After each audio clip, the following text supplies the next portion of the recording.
What's up, madam people? So, andito na naman ang inyong Selfie Boy, Farm Boy, guys. So, andito po tayo ngayon sa Waikaihi Falls. Ayan po, nakikita nyo po sa aking likuran ang napakagandang falls, guys. So, very beautiful and very refreshing, guys, dito. Minsan, talaga na mga sobrang ganda. Ayan, so may mga naniligo din po sa kabila, guys. Ayan, may mga tao din po sila doon. At syempre kasama ko mga tropa ko, guys, nandun po sila. Francis tsaka si paring May, ayan. Ayun, guys. So, ayan nga, guys, andito na nga kami, pupunta na kami maliligo. Alam niyo actually, guys, madulas yung kasama ko doon. Sobrang dulas kasi at saka malumot. Ayun. Selfie, so andito na nga po ang inyong Selfie Boy, Farm Boy ng New Zealand. Ayan, at syempre nakikita nyo po kami ay naligo na nga po kami. Sobrang lamig, grabe ng tubig.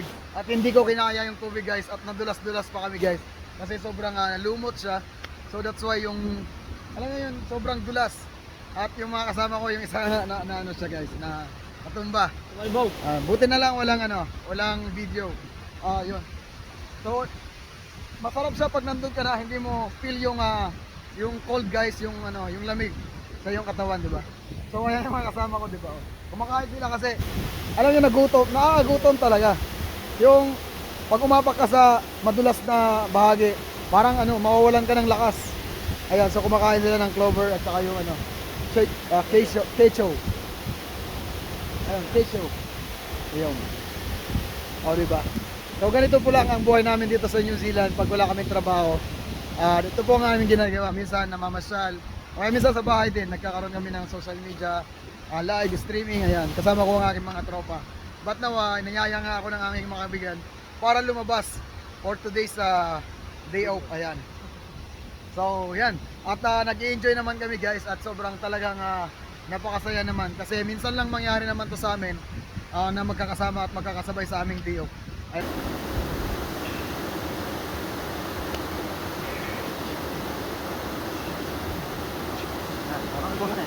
Poste.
Sabay na tayo, mas maganda. Oo, mas maganda.